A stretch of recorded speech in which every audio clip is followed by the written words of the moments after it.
Thanks, Mr Speaker. And I want to open by using that old Irish phrase, if I wanted to get to Dublin, I wouldn't have started here.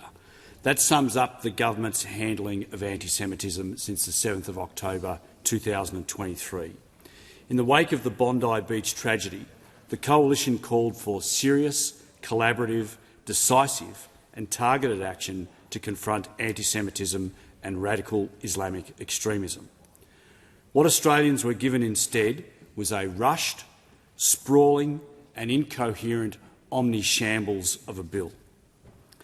Stakeholders were given barely 48 hours to make submissions to the PJCIS. The PJCIS is an important committee of this parliament tasked by the PM to conduct what could only be described as a sham inquiry. The committee's report was only tabled this morning, making the committee's process an absolute farce. That approach was completely inappropriate for legislation of this scale and consequence, cutting across democratic principles and national security.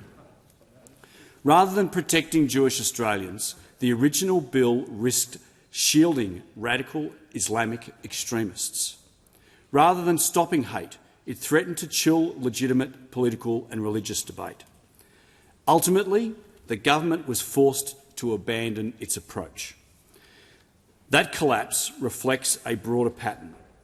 When it comes to anti-Semitism and radical Islamic extremism, this government either dithers or it bungles.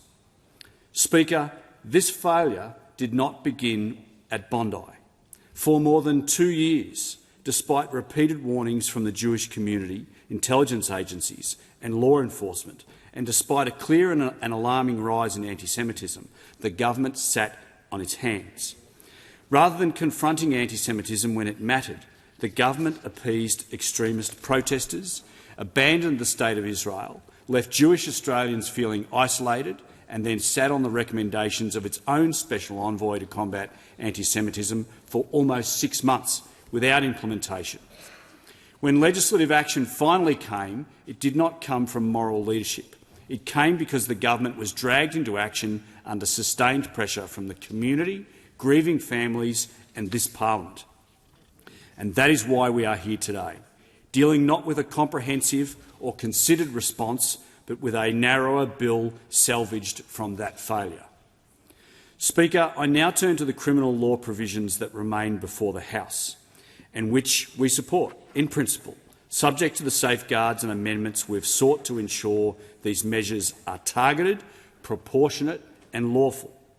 Schedule 1, Part 1 introduces new aggravated offences for religious, spiritual or other leaders who provide religious instruction or pastoral care, applying to the existing offence of threatening force or violence under Part 5.1 of the Criminal Code. Religious leaders occupy a position of trust and authority. With that influence comes a higher duty of care and a greater responsibility. This is a sensible and overdue deterrent, particularly against radical Islamic preachers and other figures who exploit religious settings to radicalise, groom and incite violence. The message must be unmistakable. Abusing religious authority and using the pulpit to threaten force or violence will attract serious criminal consequences. Importantly, we ensured this provision captures anyone who stands up in a religious setting and promotes extremist violence, whether or not they hold a formal religious title. Part 2 increases penalties for using postal or similar services to menace or harass from 2 to 5 years, another common-sense measure that recognises hate does not always occur in person. Part 3 introduces a sentencing principle requiring courts to treat hatred based on race, national or ethnic origin as an aggravating factor. This sends a clear signal that crimes motivated by anti-Semitic hatred will be punished more severely. Part 5 introduces aggravated grooming offences, targeting adults who radicalise or recruit children, including through online platforms. Radical Islamic extremism does not emerge overnight. It is cultivated through grooming, indoctrination and manipulation. Addressing that reality requires a proportionate and necessary response to people who abuse their special position of authority as a religious or spiritual leader, or those who target minors. Part 6 strengthens hate symbol offences by lowering the fault element to recklessness, extending prohibitions to symbols of prohibited hate groups, and providing police with powers to seize symbols and order their removal online. These changes reflect reality. Hate symbols are not neutral expressions. Supporting these measures is entirely consistent with the Coalition's long-standing position, but it should not have taken Bondi for the government to act. Part 4 establishes a new regime for listing prohibited hate groups who engage in, prepare for, assist or advocate hate crimes relating to race, national or ethnic origin. This regime is designed to address a real gap in Australia's national security framework. Groups like Hizb ut-Tahrir glorify terrorism and act as incubators for Islamic extremist radicalisation, yet have not met the threshold required for terrorist listing. That gap has also been exploited by neo-Nazi organisations, allowing them to operate openly, recruit, fundraise and radicalise supporters while remaining technically lawful. The prohibited hate group regime is designed to close that gap. While Hizb ut-Tahrir has sought to portray itself as a non-violent ideological movement, its record demonstrates a very different reality. That includes consistent promotion of anti-Semitic hatred, public praise for the October 7 attacks, and a well-documented role in acting as a conveyor belt to terrorism worldwide, with former adherents or supporters progressing into terrorist organisations. Hizb ut-Tahrir has been banned or restricted in multiple jurisdictions, including being terrorist listed in the UK, and following Bondi, there is a pressing need for Australia to act.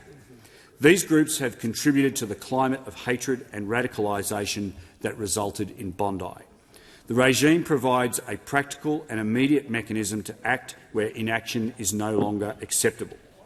In that context, it is a necessary response to the clear and present threat of radical Islamic extremism to the peace, order and good government of the Commonwealth.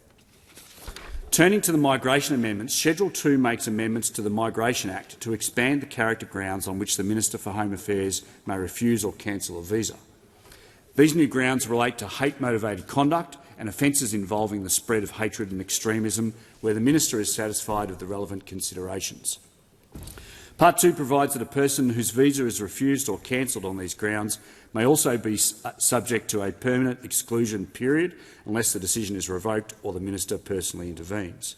Speaker, these amendments are sensible in principle. They give the Minister clearer authority to refuse visas to people who pose a genuine risk to public safety, including radical extremists.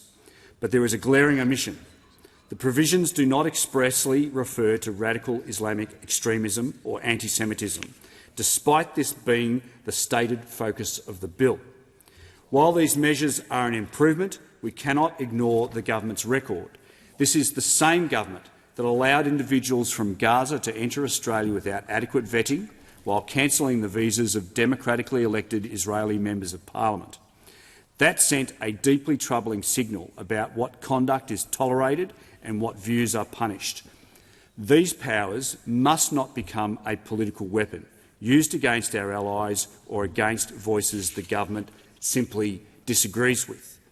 They must be confined to their stated purpose, dealing with radical Islamic extremists and those who promote anti-Semitism, not punishing lawful political expression. Speaker, the measures before us today are ones that could and should have been taken after October 7, 2023. Instead, the government delayed, it dithered and ultimately produced a failed omni-shambles bill that had to be dismantled. There is much more to do if we are to stamp out anti-Semitism once and for all, and no one in this place would suggest that what we are putting together today is a set and forget, nothing further to do. While it's prudent to await the Royal Commission's findings, that has never been an excuse for inaction, particularly when clear recommendations already exist. Within days of the Bondi attack, the Coalition's Task Force on Antisemitism, Extremism and Counter-Terrorism put forward targeted practical measures including implementing the Special Envoy's plan, strengthening counter-terrorism laws, stripping citizenship from terrorists and hate preachers, and ending Labor's reckless policy of self-managed returns for ISIS brides. Taking those steps earlier would have reassured Jewish Australians and strengthened the safety of all Australians. It is time for the government to put politics aside and confront anti-Semitism and radical Islamic extremism with seriousness and resolve. The Coalition will continue to fight for the safety of Jewish Australians and for all Australians, and I call on the government to finally do the same. Authorised by Andrew Wallace, LNP, Boccarina, Queensland.